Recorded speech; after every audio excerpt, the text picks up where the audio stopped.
با نام خدای یکتا. سلام، من حکیمی هستم از فرانسه. خوش آمدید به برنامه نوبتی ما. دوستان عزیز، خدا کنه در هر گوشه دنیا باشید. پیش از همه صحت و سلامت و دولت تشریف روزگار و هموطنان عزیزم که در داخل تهران هستند خوش و خندان لبخند بر لب داشته باشند. دوستان عزیز، پیش از آغاز برنامه از همه شما عذر میخوام و بخشش میخوام، چون در برنامه قبلی خیلی موزیک از گپودا بلندتر بود. به اون خاطر بسیار ببخشین. دیگه انشاءالله که کوشش میکنیم که از این به بعد در برنامه ها از موزیک استفاده نکنیم، یا اگر کردیم هم خیلی هم مثلا با آواز پست با آواز پخش. دیگه دوستان میپردازیم به برنامه نوبتی. دوستان، چون گفتیم آمدن به فرانسه چندین راه ها داره، هوایی، زمینی، نمیفهمم با از راه آهن، از طریق راه آهن، از طریق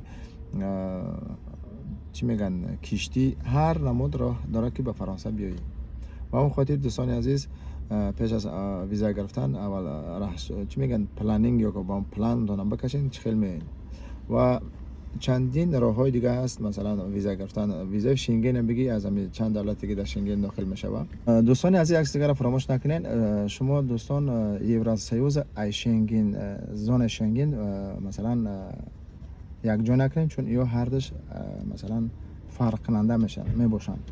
مثلا دولت های نروژ و شویتزاریا در زون شنگن هستند اما در یوراسیوز نیستند، یا که برعکس دولت های هستند که در زون مثلا یوراسیوز هستند اما در شنگن نیستند. با خاطر مثلا بلغاریا، رومانیا در یوراسیوز هستند اما در شنگن نیستند.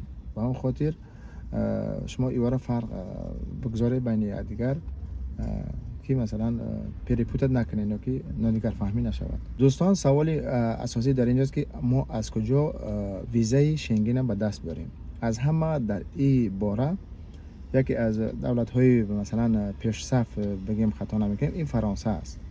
فرانسه مینیموم 3 ماه 6 ماه بالا میته، تا 1 سال 2 سال تا 5 سال ویزا میته. و اون خاطر نکی گرفتن ویزا خیلی مشکل است و اصلا ایوار شما میتونید از خود تاجیکستان از امو ویزا سنتر بریم پرسن خوبتره، چون مثلا چیزی که در اینترنت از تاجیکستان اطلاع مثلا کمتره، چون دیگه دولت ها مثلا دولت های روسیه و مثلا اوکراین و دیگه دولت ها هست مثلا معلومات بیشتر، اما دولت تاجیکستان کمتر معلوماتش. و اون خود لوچی برند در امو ویزا سنتر دوشنبه با پرسنت که مثلا چیکار کردن در کار نگی همه خوب بسیارتر ویزا شنگن فرانسه میته با مهلت خیلی دراز، مینیموم 6 ماه سر میکنه و یکی 3 ماه و مثلا توریستی و نمیفهم توی و تماشا و یگان تماشا مثلا یگان معرکه دارن، یگان خشتبار دارن، یا که کسلی دارن، بیماری دارن وارا میتن. با خودی اگر شنگن ویزای مثلا فرانسه دریافت کنه خیلی مثلا مفید است و میتونن که در مهلت در فرانسه و در اتحاد اروپا بگردن. و اون خاطر دوستان عزیز، من در چی خواندم برای تاجیکستان یا که برای تاجیک ها از همه خوبش مثلا در همون سایت ها که در اومدین او سایت ها رو با ما باریگه میمونم. وقتی که انکت را پر کردین اونجا نگاه کنین، انگلیسی است، فرانسوی است، دیگه زبان ها است. شما روسی بجخین که مثلا کسانی که روسی را میفهمن و روسی را میدونن برای او آسان تر شود خانه پری کنین. و در اونجا یک چیز دیگه مهم نشته است که مثلا باید اگر از خوبی ویزا داشته برای مثلا کسانی که میآیند دیگه 1 ماه و 2 ماه نیست، از ریسک 3 ماه میتن، 3 ماه میتن ویزا. و در انکت که وقتی نوشته کردین اونجا میپرسن که مثلا یکم درجه باید پاسپورتت از 6 ماه بالا سراغ داشته باشه یا که وقت داشته باشه، نه کمتر از 6 ماه، چون اگر کمتر 6 ماه باشه ویزاتون نمیتن. دیم باید شما چند روزه که در مثلا اروپا میمونید که سیوز میمونید، روزانه باید 60 تا 90 یورو در جیبتون باشه، یعنی که 60,000 بیا که 90,000 بیا مثلا 30 روز که میشه 2700 یورو در هر یک ماه، یعنی 3 ماه 6000 8100 تا 9000 باید شما مثلا در شاتون باشه در بانک که از پیشتون میپرسن یا که چطور میکنن. با اون خاطر از همه خوبش نفر بیاوین دعوتنامه تا روی کنن، همه خوب دعوتنامه های و هیچ طور مثلا از شما نمیپرسن. دیگه خوبی میگن کار اکما نمیدونم در تاجیکستان میگه ویزا و سنتر هوشیده است و در زرافشان میگه هوشیده است. تمام مثلا اینفورماسیونی که از تاجیکستان خیلی مثلا ویزا گرفتن و اونجا میتونین برین پرسون کنین و بپرسین و میگن تو. یک دیوم بعد در سفارت فرانسه در تاجیکستان به حساب رسمی یا مثلا سفارت نداره که ویزا به تاجیکستان که شهروندان تاجیکستان شما میتونید که از طریق سفارت آلمان در تاجیکستان ویزا بگیرین و در اونجا برین بپرسین باز هر یک مثلا دولت یوراسیوز در داخل سفارت آلمان یک شعبه خش داره. چون همون دورنامه رو نشان میده دیگه ان شاء الله باز اونا میفهمن چیکار کنن در کار دیگه. باز بیشتر در مو سفارت ها برین، در ویزا و سنتر برین، اینفورماسیون خوب از اونجا میتونن بگیرین. و کسانی که مثلا این کارا رو کردن نمیتونن خیر راههای قاچاقیش هم هست. مردم دنیا این جای پوشیدش نیست. تمام مردم دنیا در حالتی مثلا ای طرف با اون طرف رفتن های. مثلا از طریق ترکیه میان، از طریق گریتس میان، از طریق مثلا بلغاریا میرن، از طریق پولش میان، از طریق تمام جا. و مثلا حالی همین کارا هست. این یگان جای پوشیدش نیست. در همه جای مثلا اروپا از هر طرفی باشن مردم خودشون میزنن میرسونن. و ما این کار مثلا راه قاچاقی رو خودشی نمیتونم مصلحت، به خاطر که راه قاچاقی خیلی خطرها داره.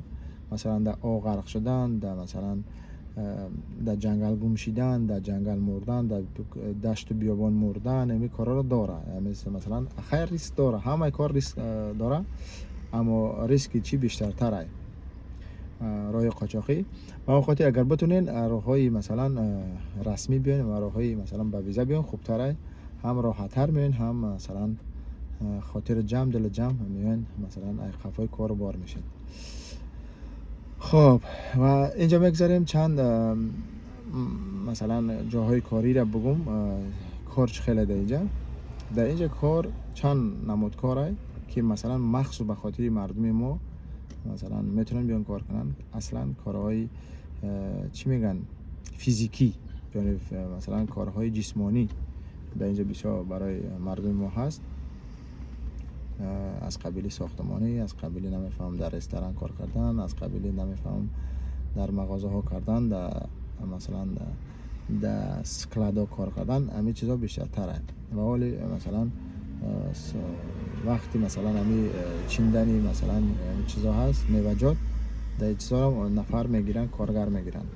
و روز کاری دوستان عزیز در فرانسه مثلا ساختمان کارگرای عادی که مثلا هیچ کار دستشون نمیاد، استان نیستن، نیستن، 80 تا 100 یورو رو در روز میگیرن.